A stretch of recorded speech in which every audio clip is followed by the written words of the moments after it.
السلام علیکم ورحمۃ اللہ وبرکاتہ۔ میرا نام جاوید ہے۔ ہم دو ہی بہن بھائی تھے۔ میری بہن مجھ سے 6 سال بڑی تھی۔ میں کمانے کے قابل ہوا تو ابا ایک ٹریفک حادثے میں چل بسے۔ ہمارے چھوٹے سے خاندان پر سوگ کی کیفیت تھی۔ ابا کی موت کا مجھے بہت دکھ تھا کیونکہ میں ابا کے بے حد قریب تھا۔ گھر میں مزید سناٹا چھا گیا۔ ابا نے اپنی زندگی میں ہی میری بہن کو رخصت کر دیا تھا۔ وہ اپنے گھر کی تھی۔ ابا کی موت کے بعد چند ہفتے ہمارے ساتھ گزار کر میری بہن شبنم واپس لوٹ گئی تھی۔ گھر میں اور اماں ہی رہ گئے تھے۔ اماں ہر وقت ابا کو یاد کر کے روتی رہتی تو میں اماں کی حالت دیکھ کر اداس ہو جاتا۔ میں چاہتا تھا کہ اماں ابا کی موت کا غم اپنے سر پر سوار نہ کریں کیونکہ اس طرح وہ خود بھی بیمار ہو سکتی تھی۔ ابا کے بعد میں اماں کو کھونا نہیں چاہتا تھا۔ میرا اس بھری دنیا میں اماں کے سوا تھا ہی کون، لہٰذا میں اماں کی ڈھارس بن گیا۔ میں ان کو زندگی کی طرف لانے کی بے حد کوشش کرتا اور ہر وقت ان کو باتوں میں مصروف رکھتا۔ رفتہ رفتہ اماں بھی بہل گئی اور واپس زندگی کی طرف لوٹنے لگی۔ ابا کا غم ختم تو نہیں ہو سکتا تھا مگر وقت کے ساتھ کچھ بھر گیا تھا۔ اماں کو میری شادی کی فکر لاحق ہوئی تو وہ لڑکیوں کی تلاش میں نکل پڑی۔ میں بھی خوش تھا کہ چلو اس بہانے اماں کچھ بہل گئی تھیں۔ میں چاہتا تھا کہ میری زندگی میں کوئی ایسی لڑکی آئے جو میری ماں کو مجھ سے الگ نہ کر سکے بلکہ وہ ہمارے گھر اور ہمارے ماحول میں گھل مل جائے۔ اماں کی بھی یہی خواہش تھی۔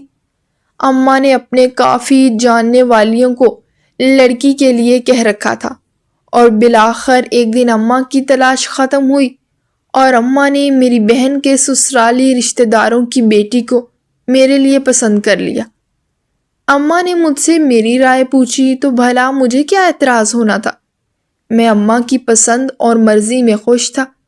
میں چاہتا تھا کہ اماں اپنی پسند سے بہو اس گھر میں لائے تاکہ بعد میں بھی اماں کو وہ پسند ہی رہے اور اماں اس میں کیڑے نہ نکال سکیں۔ لڑکی والوں نے بھی فوراً ہی رشتے کے لیے ہاں کر دی اور اماں شادی کی تیاریوں میں مصروف ہو گئی۔ میں اماں کو تیاری کرتے دیکھتا تو اس کو رہنے دیتا۔ دنیا جہاں کوئی ایسی چیز نہ تھی جو انہوں نے اپنی بہو کے لیے نہ لی ہو۔ وہ بڑے ارمان اور شوق سے میری بیوی کے لیے جوڑے تیار کر رہی تھی۔ میری بہن بھی ان کا بھرپور ساتھ دیتی۔ وہ روزانہ ہی اماں کے ساتھ بازار جانے کو آ جاتی تھی اور دونوں جی بھر کر خریداری کرنے میں وقت لگاتی۔ اور میری بیوی عظمیٰ میری زندگی میں چلی آئی۔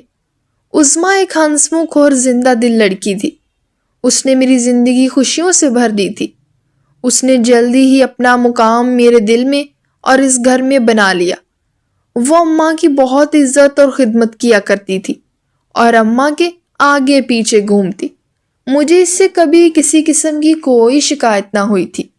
ابھی ہماری شادی کو زیادہ عرصہ نہیں گزرا تھا مگر پھر بھی مجھے معلوم ہو گیا تھا کہ وہ اپنی زندہ دلی سے کبھی بھی اماں کے دل سے نہیں اترے گی کیونکہ وہ عزت کرنے والی اور خیال کرنے والی لڑکی تھی۔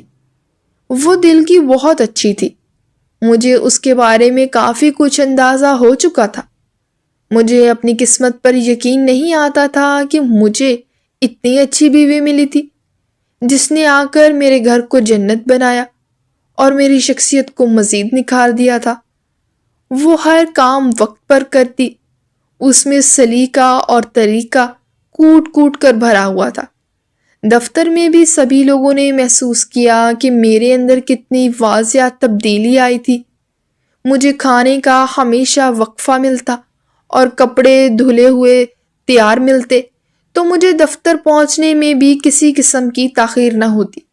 اس کے آنے سے پہلے میرے تمام کام اماں ہی کیا کرتی تھی مگر میں اماں کو زیادہ کام کرنے نہیں دیتا تھا اور اپنا کام خود کرنے کی کوشش کرتا مگر میں اس طریقے سے کام نہیں کر پاتا تھا جیسے عظمیٰ کیا کرتی تھی۔ لہٰذا میں اکثر دفتر سے لیٹ ہو جاتا اور کپڑے مجھ سے اس طریقے سے استری نہ ہو پاتے جس طرح ایک عورت کر سکتی تھی۔ عظمیٰ میرے کپڑے اس طرح استری کرتی کہ کپڑوں پر ایک بھی شکن باقی نہ رہتا۔ میں اپنی زندگی میں بہت مصروف تھا اور اللہ کا شکر ادا کرتا تھا کہ مجھے ایسی بیوی ملی۔ عظمیٰ کے آنے سے ہمارے گھر میں بھی رونق آ گئی اور اماں کا دل بھی لگ گیا تھا۔ اللہ نے مجھے 2 بیٹیوں سے نوازا تو میری خوشی کی کوئی انتہا نہ رہی۔ مجھے بیٹیاں بہت پسند تھیں اور میری بیٹیاں تھی بھی اتنی پیاری، بالکل پریوں جیسی۔ میں اپنی بیٹیوں پر جان چھڑکتا۔ عظمیٰ بھی بہت مصروف ہو گئی تھی۔ وہ اپنی بیٹیوں کے ساتھ ساتھ میرا اور اماں کا بے حد خیال رکھتی اور اماں کو گھر کے کسی بھی کام کو ہاتھ نہ لگانے دیتی۔ اماں بھی اپنی پوتیوں کو پا کر بہت خوش تھی۔ وہ سارا دن اپنی پوتیوں کو سنبھال کر بیٹھی رہتی۔ اسماء گھر کے کام کاج نپٹا لیتی۔ دونوں ساس بہو میں مثالی پیار تھا۔ میں کبھی کبھار ڈر جایا کرتا تھا کہ کہیں ساس بہو کے اس پیار کو میری نظر ہی نہ لگ جائے۔ میں نے رشتہ داروں اور آس پڑوس محلے والوں نے یہ دیکھا تھا کہ بہو کے آتے ہی گھر کا شیرازہ بکھر جاتا ہے، مگر محلے کی اکثر عورتیں اماں کے پاس آ کر اپنی بہو کی برائیاں کیا کرتی تھیں کہ کس طرح انہوں نے ان کے ناک میں دم کر رکھا ہے۔ میں بھی اماں کے پہلو سے لگ کر بیٹھ جاتا اور محلے کی عورتوں کو اپنے لوگوں کی برائی کرتے ہوئے سنتا اور ان کو انوکھے مشوروں سے نوازتا کہ آپ اس طرح اپنی بہو کو قابو کرنے کی کوشش کریں۔ وہ عورتیں مجھے کہا کرتی، جب تیری بیوی آئے گی تو تجھے پتا چلے گا کہ بیویوں اور بہو کو قابو کرنا ناممکن ہوتا ہے۔ لہٰذا میرے دل میں ڈر بیٹھا ہوا تھا کہ کہیں میری بیوی اگر گھر کو بکھیر کر نہ رکھ دے، مگر ایسا کچھ نہیں ہوا۔ میری ماں اور بیوی دونوں میں مثالی پیار تھا۔ ایک دن ہماری زندگیوں میں طوفان آ گیا اور میری بہن شادی کے 10 سال بعد بیوہ ہو کر اماں کے در پر آ بیٹھی۔ اماں کو جوان بیٹی کی بیوہ ہونے کا بے حد دکھ تھا۔ ان کی خوشی پھر سے اداسی میں بدل گئی۔ وہ ہر وقت اداس رہا کرتی اور اپنی بیٹی کو دیکھ کر ٹھنڈی آہیں بھرا کرتی۔ میری بہن کو شادی کے 10 سال بعد بھی اولاد نہ ہوئی تھی اور وہ اولاد کی نعمت سے محروم تھی، اور اب اس کا شوہر بھی چل بسا تھا۔ وہ خود بھی اداس رہا کرتی۔ ایسے میں عظمیٰ نے میری بہن اور اماں کی دلجوئی کرنے میں بھرپور ساتھ دیا۔ وہ ان دونوں کی ڈھارس باندھ کر انہیں ہمت اور حوصلہ دیتی۔ میں بھی اپنی بہن کی دلجوئی میں لگا رہتا۔ عظمیٰ اور میں نے مل کر کافی حد تک اماں اور اپنی بہن کو سنبھال لیا تھا۔ گھر کا ماحول پھر سے کچھ بہتر ہوا، مگر کچھ عرصے میں نہ جانے ایسا کیا ہوا کہ اماں نے مجھ سے دبے دبے لفظوں میں میری بیوی کی شکایتیں کرنا شروع کر دی۔ میں حیران تھا کہ ایسا کیا ہو گیا کہ عظمیٰ نے اماں کو شکایت کا موقع دے دیا۔ میں نے 1-2 بار اماں کی شکایتیں سن کر اس کو ڈانٹا تو وہ حیرت سے مجھے دیکھنے لگی، لیکن اس نے مجھ سے کوئی بحث نہ کی اور صرف اتنا کہا کہ میں کوشش کروں گی کہ آئندہ ان کو مجھ سے کوئی شکایت نہ ہو۔ مگر کچھ عرصے میں دوبارہ اماں کو اس سے شکایتیں شروع ہوئیں۔ اب کی بار تو اماں کے پاس شکایتوں کا انبار تھا۔ میں سمجھنے سے قاصر تھا کہ آخر ایسا کیا ہوا ہے۔ میں نے جا کر عظمیٰ کی خبر لی تو وہ بھی پھٹ پڑی۔ اس نے مجھ سے اماں کی ڈھیروں شکایتیں کر دی۔ میں اس کی شکایتیں سن کر حیران تھا۔ نہ تو میری ماں ایسی تھی جیسا وہ بیان کر رہی تھی، اور نہ ہی عظمیٰ ایسی تھی جیسے امی نے بیان کیا تھا۔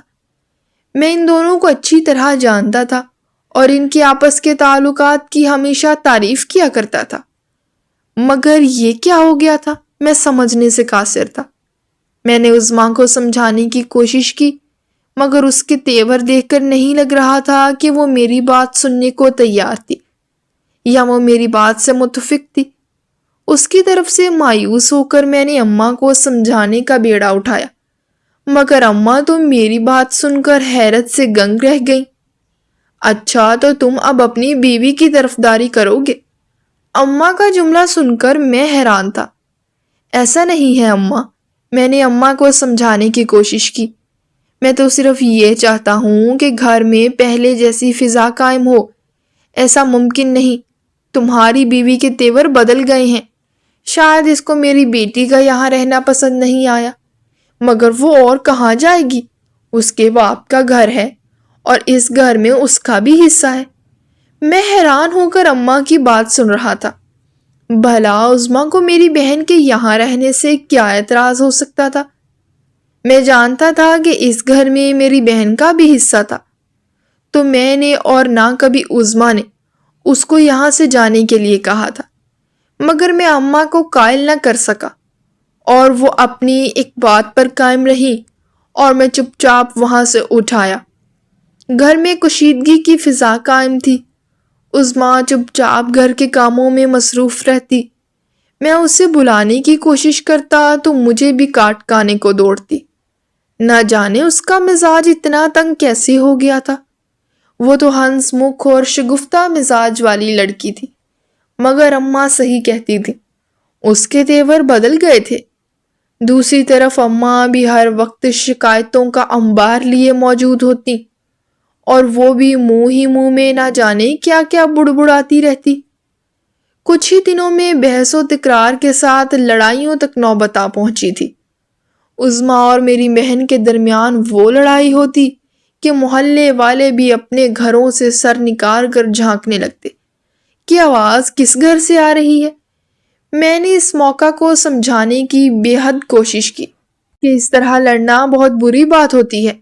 آس پاس گھر موجود ہیں، ہر گھر کی آواز دوسرے گھر میں جاتی ہے، مگر عظمیٰ سمجھنے کو تیار نہ تھی۔ اگر آپ اپنی بہن کو یہ سب سمجھائیں تو زیادہ بہتر ہے۔ بحث وہیں شروع کرتی ہے اور اس کی یہ بات سن کر میں حیران ہو جاتا، مگر اس کو کچھ بھی نہیں کہہ سکتا تھا۔ میں ان دونوں کے درمیان بے بس تھا۔ نہ میرے اختیار میں اپنی بہن کو لگام لگانا تھا اور نہ ہی میں اپنی بیوی کو قابو کر سکتا تھا۔ لہٰذا دونوں کی لڑائی ہوتا دیکھ کر ایک طرف ہو کر بیٹھ جاتا۔ اماں اپنی بیٹی کی طرفداری کیا کرتی اور عظمیٰ کو ہی برا بھلا کہتی، مگر عظمیٰ نے آج تک کبھی اماں کو پلٹ کر جواب نہیں دیا تھا، مگر وہ میری بہن کو ایسے ایسے جواب دیتی کہ میں خود بھی حیرت سے منہ کھولے کھڑا رہ جاتا۔ میں جب بھی عظمیٰ سے گلہ کرتا تو آگے سے یہی کہتی، میرے منہ میں بھی جب زبان ہے تو آخر کب تک برداشت کروں؟ آپ نے تو کبھی میرا ساتھ دیا ہی نہیں، نہ دینا ہے، مجھے خود ہی اپنی لڑائی لڑنی ہے۔ میں اس روز کی بحث و تکرار سے تنگ آ گیا تھا، لہٰذا میں نے ان دونوں کو ان کے حال پر چھوڑ دیا۔ اب چاہے وہ لڑتی رہتی یا جو مرضی کرتی، میں یہی ظاہر کرتا ہوں کہ مجھے پرواہ نہیں، مگر میں دل ہی دل میں سخت پریشان تھا۔ اماں کی طبیعت کافی خراب رہنے لگی تو ان دونوں کی لڑائیاں تھم گئی۔ میں خوش تھا کہ چلو اماں کی بدولت دونوں کو کچھ عقل سمجھ تو آئی۔ اماں کی طبیعت نہ سنبھل سکی۔ عظمیٰ نے ایسے میں اماں کی بہت خدمت کی۔ میری بہن بھی اماں کی خدمت میں لگی رہتی۔ اماں کی بیماری کے نتیجے میں دونوں ایک ہو گئی تھیں اور گھر میں پھر سے سکون آ گیا تھا، مگر اماں کی بیماری جان لیوا ثابت ہوئی اور اس بار اماں نہ بچ سکیں۔ دراصل ان کو جوان بیٹی کے بیوہ ہونے کا غم کھا گیا تھا۔ اماں کی موت سے ہم سبھی کیفیت میں تھے۔ گھر میں بے حد اداسی چھائی ہوئی تھی۔ اماں کے دم سے جو رونق تھی وہ بالکل ختم ہو گئی تھی۔ اس کے بعد میں اپنے کاموں میں مصروف رہتی، جبکہ میری بہن بھی اپنی سرگرمیوں میں لگی رہتی۔ اس کو سلائی کرنے اور سویٹر بننے کا بہت شوق تھا، لہذا اس نے اپنے آپ کو مصروف رکھنے کے لیے وہی سلسلہ دوبارہ سے شروع کر دیا تھا۔ محلے کی عورتیں اس کے پاس اپنے کپڑے سلائی کروانے کے لیے آ جایا کرتیں تو اس کا بھی دل بہل جاتا۔ میں اس بات پر مطمئن تھا کہ چلو دونوں اپنے اپنے کاموں میں مصروف رہتی ہیں اور آپس میں بے شک زیادہ بات چیت نہیں کرتی، مگر لڑائی بھی تو نہیں ہوتی۔ مگر یہ سکون کچھ دنوں کا ہی تھا۔ جیسے ہی اماں کی موت کا غم ہلکا ہوا، گھر میں پھر وہی لڑائیاں شروع ہو گئیں۔ میری بیوی اور بہن آپس میں اس طرح لڑتی کہ سارا محلہ ان دونوں کی آوازیں سن کر لطف اٹھاتا۔ میری شادی کو 12 سال کا عرصہ گزر چکا تھا۔ میری بڑی بیٹی 11 سال کی جبکہ چھوٹی بیٹی 10 سال کی ہو گئی تھی۔ ایک دن اچانک عظمیٰ کام کرتے ہوئے باورچی خانے میں گر پڑی۔ میں اس وقت دفتر میں موجود تھا۔ مجھے میری بہن کا فون آیا تو میں دفتر سے دوڑا چلا آیا۔ میں فوراً عظمیٰ کو لے کر اسپتال پہنچا، مگر ڈاکٹر کی بات سن کر میں سخت صدمے کا شکار ہوا۔ عظمیٰ اس دنیا میں نہ رہی۔ مجھے یقین نہیں آتا تھا وہ اچانک دل کا دورہ پڑنے کے سبب اس دنیا سے کوچ کر گئی تھی۔ میں اپنی بچیوں کی جانب دیکھتا تو میرا دل بھر آتا۔ وہ دونوں معصوم چھوٹی سی عمر میں اپنی ماں کی شفقت سے محروم ہو گئی تھی۔ مجھے اپنی بچیوں کی خاطر خود کو سنبھالنا پڑا۔ میں نہیں چاہتا تھا کہ میں ان کے سامنے ٹوٹ کر بکھر جاؤں، وہ مزید صدمے کا شکار ہو جائے۔ میری بہن اور بچیوں کی پھپھو بھی ان دونوں کو سنبھالتی رہی۔ گھر کا سارا کام بھی میری بہن جھٹ پٹ نپٹا لیا کرتی۔ میرا دکھ تو کسی طور کم ہونے میں نہیں آ رہا تھا۔ میری بہن کا مشورہ تھا کہ میں دوسری شادی کر لوں تاکہ بچیوں کی زندگی میں ماں کی کمی پوری ہو سکے، مگر میں دوسری شادی نہیں کرنا چاہتا تھا۔ میں نے اپنی زندگی عظمیٰ کے لیے وقف کر دی تھی۔ اس کے مرنے کے بعد بھی میں اس سے بے وفائی کرنے کا نہیں سوچ سکتا تھا۔ ویسے بھی بچیوں پر سوتیلی ماں لانے سے بہتر تھا کہ وہ بن ماں کے ہی پل جائیں، اور پھر گھر میں خیال رکھنے کے لیے میری بہن تو موجود ہی ہوتی تھی۔ لہٰذا میں نے اس کا مشورہ نہ مانا اور تنہا زندگی گزارنے لگا۔ میں نے اپنی زندگی اپنی بچیوں کے لیے وقف کر دی۔ دفتر سے آنے کے بعد میں سارا دن ان کی دلجوئی میں لگا رہتا۔ میں ان سے ان کی پڑھائی کے متعلق بھی معلومات لیتا تاکہ ان کی پڑھائی نظر انداز نہ ہو۔ وہ اپنی پھپھو کا ساتھ پا کر کافی حد تک بہل گئی تھی۔ مجھے دفتر کی طرف سے بیرون ملک جانے کی پیشکش ہوئی تو میں نے اپنے بچیوں کی بہتر مستقبل کی خاطر پیشکش کو قبول کر لیا۔ ویسے بھی اب میرا کہیں بھی دل نہیں لگتا تھا۔ میں اپنے گھر میں اور اپنے شہر میں بھی بے سکون ہی تھا۔ میری بیوی کی موت کے بعد سے میرا دل لگنا بے حد مشکل تھا، لہٰذا میں نے پیشکش قبول کی اور بیرون ملک آ گیا۔ میری بہن نے کافی حد تک میری بچیوں کو سنبھال لیا۔ میرے بیرون ملک جانے کا سن کر اس نے بچیوں کو سینے سے لگایا اور کہا کہ میں ان کو ماں کی کمی محسوس نہیں ہونے دوں گی اور اپنے کلیجے سے لگا کر رکھوں گی اور ماں بن کر پالوں گی۔ میں بھی مطمئن تھا۔ میری بچیاں میری بیوی کے بعد میری بہن سے ہی اٹیچ تھیں، لہٰذا مجھے کسی قسم کی کوئی فکر کرنے کی ضرورت نہیں تھی۔ میں بیرون ملک آ گیا تھا اور اپنی بہن کو مہینے کے مہینے بچیوں کے خرچ کے لیے پیسے بھیجا کرتا۔ مجھے وہاں کام کرتے لگ بھگ 1.5 سال ہو گیا۔ میری اپنی بہن سے تو فون پر وقتاً فوقتاً بات ہو جایا کرتی تھی، مگر بچیوں سے بات نہ ہو پاتی تھی۔ جب بھی میں اپنی بہن سے بچیوں سے بات کروانے کا کہتا تو وہ کوئی نہ کوئی بہانہ بنا کر ٹال دیتی۔ مجھے نہیں معلوم تھا کہ میری بچیوں سے میری بات کیوں نہیں کرواتی۔ میں کوئی بھی وجہ سمجھنے سے قاصر تھا۔ مجھے بیرون ملک گئے 1.5 سال ہو گیا تھا۔ اب میرا دل بچیوں سے ملنے کو بےتاب تھا، لہٰذا چھٹی ملی تو میں بغیر بتائے پاکستان چلا آیا۔ جیسے ہی میں گھر کے نزدیک پہنچا تو گھر کے کچھ فاصلے پر میلے کچیلے کپڑوں میں ملبوس ایک بیکارن بچی کو بیٹھے دیکھا۔ میرا دل دہل گیا کیونکہ اس کی شکل کافی حد تک میری چھوٹی بیٹی سے ملتی تھی۔ بھلا میری بیٹی ایسے حلیے میں یہاں کیسے ہو سکتی تھی؟ میں سر کو جھٹک کر آگے بڑھا۔ جو ہی دروازے کے قریب پہنچا اور دروازے کو کھٹکھٹانے لگا تو میرا کلیجہ منہ کو آ گیا، کیونکہ میری بڑی بیٹی بکاری کے حلیے میں گھر کے پاس ہی موجود تھی۔ وہ بھی گھر کے دروازے کی جانب بڑھ رہی تھی۔ مجھے دیکھ کر چونک گئی اور اپنی جگہ پر کھڑی رہ گئی۔ میں فوراً اس کی طرف بڑھا تھا۔ اب کی بار میں پہچان گیا تھا، وہ میری ہی بیٹی تھی۔ میں نے اس کو جا کر بازو سے پکڑا تو اس کی آنکھوں میں آنسو بہر آئے۔ یہ سب کیا ہے؟ میں نے کانپتی ہوئی آواز میں پوچھا تو وہ روتی ہوئی میرے سینے سے جا لگی۔ پھپھو اماں نے ہمیں کہا ہے کہ تمہارے بابا کوئی پیسے نہیں بھیجتے، لہٰذا باہر سے کما کر لاؤ تو ہی کھانا ملے گا۔ ہم دن بھر کی دہاڑی اکٹھی کر کے پہلے پھپھو اماں کے ہاتھ پر جا کر رکھتے ہیں تو ہمیں کچھ کھانے کے لیے ملتا ہے۔ اپنی بیٹی کے الفاظ سن کر میرے ہوش اڑ گئے۔ ایسا کیسے ممکن تھا؟ میں تو ہر مہینے باقاعدگی سے پیسے بھیجا کرتا تھا، اور اگر میں پیسے نہ بھی بھیجتا تب بھی میری بیٹیوں کو بھی بکاری بنا کر سڑک پر بھیجنے کی بجائے اسے خود باہر نکل کر بھیک مانگنی چاہیے تھی۔ میں غصے سے بھرا ہوا تھا۔ میں فوراً ہی اپنی بڑی بیٹی کا ہاتھ پکڑ کر اسی جگہ گیا جہاں میں نے اپنی چھوٹی بیٹی کو کھڑی دیکھا تھا۔ وہ ابھی بھی اسی جگہ کھڑی تھی جبکہ اس نے نظر زمین پر جھکائی ہوئی تھی۔ میں اس کے پاس پہنچ کر اسے آواز دینے لگا تو وہ مجھے دیکھ کر چونک گئی۔ بابا! وہ مجھ سے لپٹ گئی۔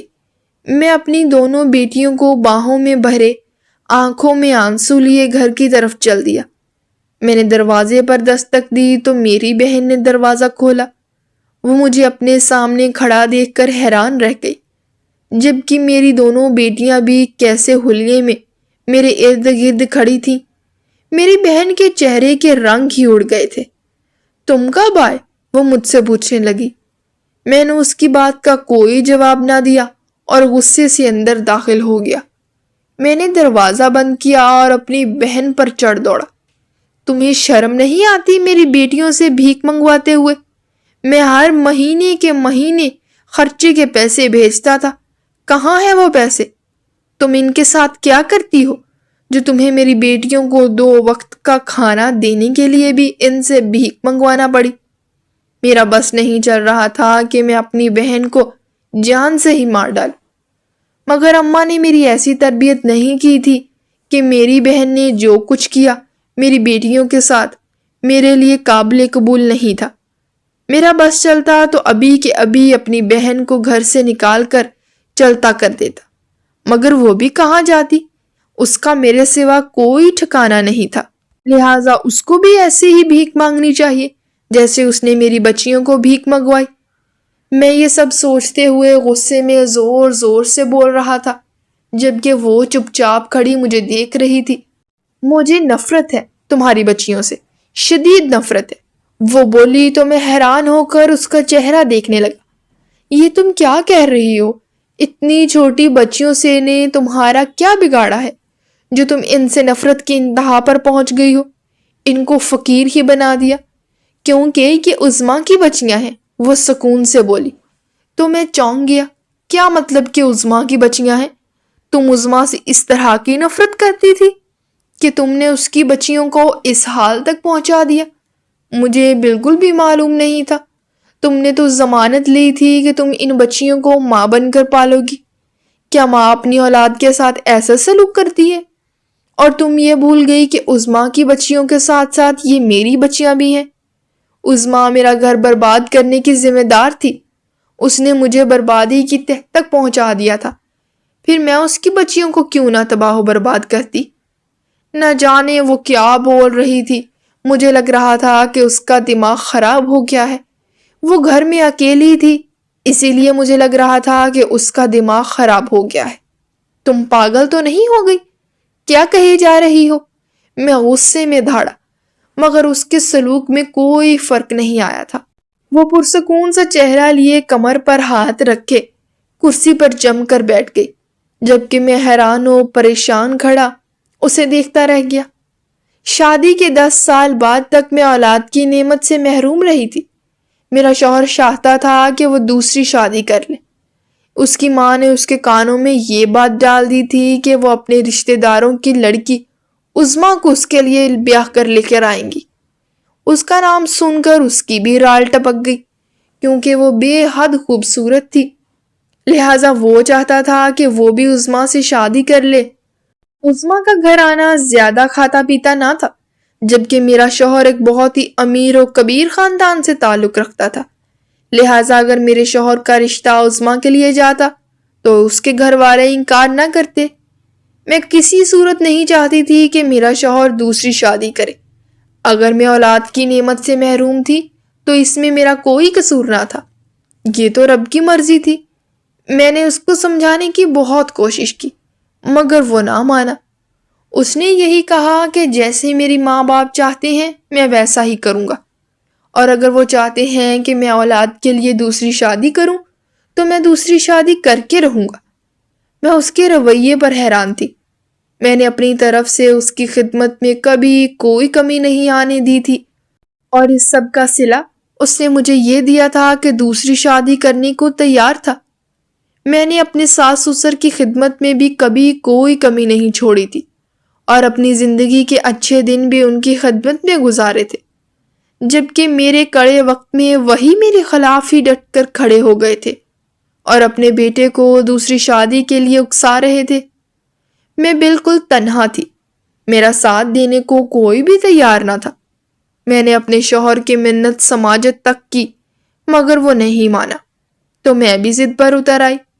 میں نے اس سے لڑائی جھگڑا شروع کر دیا۔ اب تو وہ بالکل ہی ڈٹ گیا تھا کہ وہ دوسری شادی کر کے رہے گا، لہٰذا میری ساس عظمیٰ کے گھر رشتہ بھیجنے کا منصوبہ بنانے لگی۔ اس سے پہلے کہ عظمیٰ کے گھر رشتہ جاتا، میں نے اماں کو کہا کہ وہ تمہارے لیے عظمیٰ کا رشتہ ڈال دے۔ اماں نے ایسے ہی کیا، اور عظمیٰ کے گھر والوں نے تمہارا رشتہ قبول کر لیا، اور میں نے جلد از جلد تمہاری شادی کر کے عظمیٰ کو تمہارے ساتھ رخصت کروا لیا۔ میں نے ایسا صرف اس لیے کیا کہ میرا شوہر دوسری شادی نہ کر پائے۔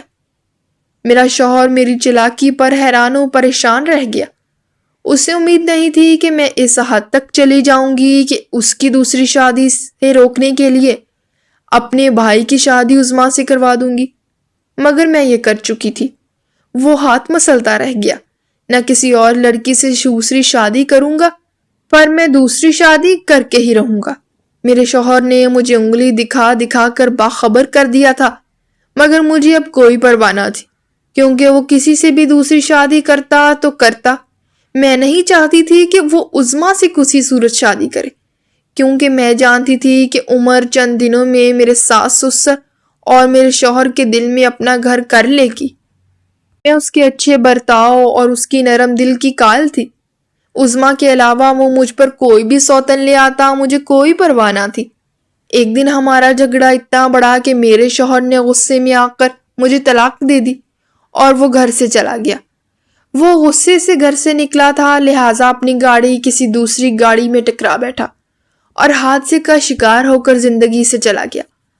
اس کی موت کی وجہ سے میری عزت رہ گئی، اور میں نے باقی کی زندگی اس کی بیوہ بن کر گزار دی، ورنہ وہ مجھے باقی کی زندگی طلاق یافتہ بن کر گزارنی پڑتی۔ مجھے عظمیٰ پر بے حد غصہ تھا، حالانکہ میں جانتی تھی کہ اس سب میں اس کا کوئی قصور نہیں، پھر بھی وہ مجھے انتہائی زہر لگتی تھی۔ میں نے مجبوری میں اسے اپنی بھابھی بنایا تھا، ورنہ وہ میری بھابھی بننے کے قابل نہیں تھی، لہٰذا میں نے اسے ستانے اور تنگ کرنے کا کوئی بھی موقع ہاتھ سے نہیں جانے دیا۔ میں اسے طعنہ دیتی کہ میرا شوہر اس پر فدا تھا، اور اس نے میرے شوہر کے ساتھ چھپ کر چکر چلا رکھا تھا، حالانکہ وہ بے قصور تھی، اور وہ تو اس بارے میں جانتی بھی نہ تھی، مگر میں نے اسے تنگ کرنے میں کوئی کسر نہیں چھوڑی تھی۔ میری نفرت اس کی موت کے بعد بھی کم نہ ہوئی، اور اس کی بچیوں پر اترنے لگی، لہٰذا میں نے اس کی بچیوں کو اس حد تک تباہ و برباد کر دیا جس حد تک میں خود تباہ و برباد ہوئی تھی، اور مرنے سے پہلے میرا شوہر مجھے طلاق دے کر گھر سے نکال چکا تھا۔ اپنی بہن کی بات سن کر میں افسوس سے اپنے بال نوچنے لگا۔ میں نے عظمیٰ پر کبھی یقین نہ کیا تھا۔ اس نے مجھے کہا تھا کہ وہ اپنی بہن سے پوچھے کہ سب لڑائی کی وجہ کیا ہے۔ میں نے اپنی بہن سے کبھی نہیں پوچھا تھا۔